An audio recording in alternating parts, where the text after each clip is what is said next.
Brought to you by Technopova Curve 5G. Discover new horizon.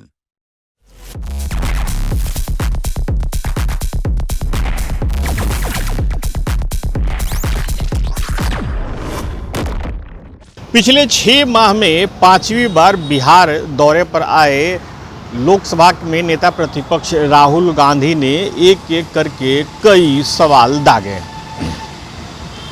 सबसे अहम ये रहा कि राहुल गांधी ने अपने इस दौरे में अति पिछड़ा और दलितों के साथ संवाद किया।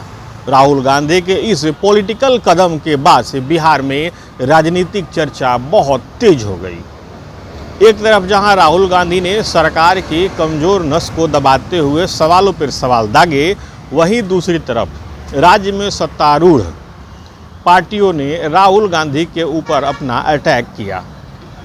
राहुल गांधी ने बिहार में आने के साथ जहां सबसे पहले पर्वत पुरुष दशरथ मांझी के परिवार से मुलाकात की, वहीं दूसरी तरफ उन्होंने अति पिछड़ा समाज की महिलाओं के साथ संवाद किया। राहुल गांधी इतना पर ही नहीं रुके, इसके बाद से उन्होंने नालंदा में अपने संबोधन में सीधे सीधे सरकार को कटघरे में खड़ा किया और कहा कि बिहार क्राइम कैपिटल बन गया है।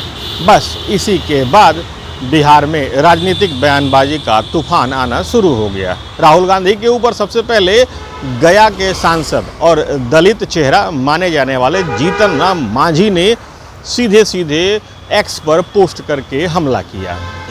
वहीं बीजेपी का ये कहना था कि गया मोक्ष की नगरी है, राहुल गांधी यहाँ पर अपनी अज्ञानता को मोक्ष प्राप्ति करा लें। कांग्रेस के युवराज श्रीमान राहुल गांधी ठीक ही कह रहे हैं कि उनकी अभी डिस्कवरी हो ही रही है। भारतीय विशाल लोकतंत्र की पाठशाला में अभी सच पूछा जाए तो वह राजनीतिक का कहरा ही सीख रहे हैं। आज वह दिखावे के लिए अति पिछड़ा और पिछड़े समाज का हितैषी बनना चाहते हैं। उन्हें तो स्वयं अंतरावलोकन करना चाहिए कि कांग्रेस ने 70 साल भारत में राज किया था, तब पिछड़े और अति पिछड़े समाज के लिए उन 70 सालों में कांग्रेस पार्टी ने क्या किया। सच में उनकी डिस्कवरी अभी अधूरी है। उन्हें यह जानना जरूरी है। समझ जाएंगे कि उन 70 सालों में इस समाज को हाशिए पर लाने वाले कांग्रेसी थे, तब वह झूठ मूठ की राजनीति करने से बाज आएंगे। आज नरेंद्र मोदी जी की अगुवाई में एनडीए की सरकार ने पिछड़े अति पिछड़े वर्गों की सूध ली है। उसके लिए नई योजनाएं बनाई और उनके कल्याण का मार्ग प्रशस्त हुआ है। हालांकि सवाल ये भी था कि राहुल गांधी जिस अति पिछड़ा और दलितों से संवाद कर रहे हैं, क्या वो आरजेडी के वोट बैंक पर निशाना नहीं साध रहे हैं? क्योंकि आरजेडी से अभी कांग्रेस का रिश्ता थोड़ा नरम और थोड़ा गर्म चल रहा है, क्योंकि बात अभी सीट के शेयरिंग को लेकर के अटकी हुई है। हालांकि आरजेडी इस बात को सिरे से नकारती है।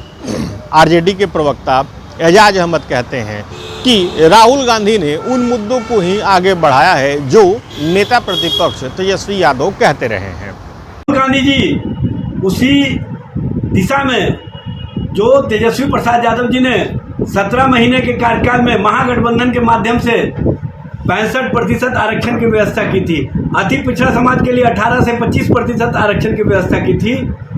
उसमें अलग जगाने के लिए, अति पिछड़ा समाज को बताने के लिए कि आरक्षण व्यवस्था की किस तरह से हकमारी और चोरी भारतीय जनता पार्टी और नीतीश सरकार कर रही है।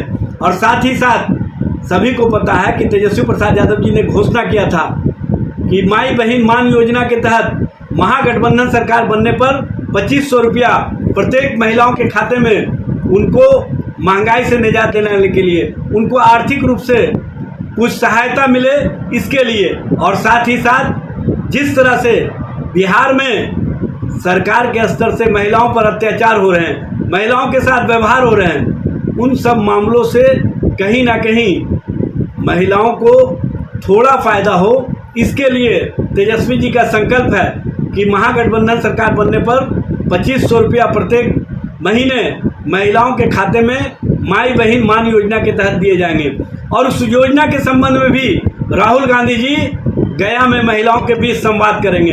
बात दरअसल ये है कि राहुल गांधी ने जिन चीज़ों को लेकर के बिहार में 5वीं बार के दौरे पर आने के बाद हमला किया, वो आने वाले विधानसभा चुनाव के लिए एक बड़ा मुद्दा साबित हो सकता है।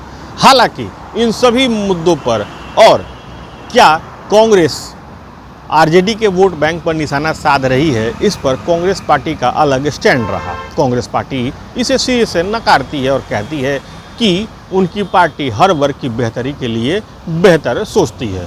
नेता प्रतिपक्ष राहुल गांधी जी अति पिछड़ों वंचित समाज की बात इसलिए करते हैं क्योंकि वो मुख्यधारा से पीछे छूट गए। लेकिन समय आ गया है कि बिहार में जिनका हक दिलाने का नेता हमारे राहुल गांधी जी प्रतिबद्ध हैं, उन सभी को मुख्यधारा में लाना चाहते हैं, उन सभी को उनका अधिकार दिलाना चाहते हैं। और वोट की राजनीति तो वो लोग करते हैं जिन्हें डर होता है।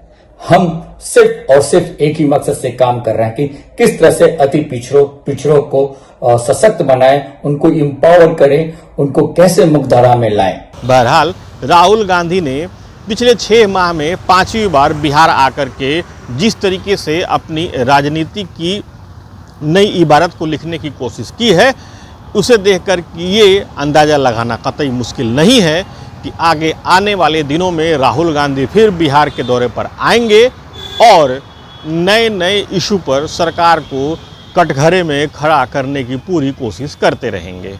Sujit Kumar, TV9 digital, Patna. Brought to you by Technopova Curve 5G. Discover new horizon.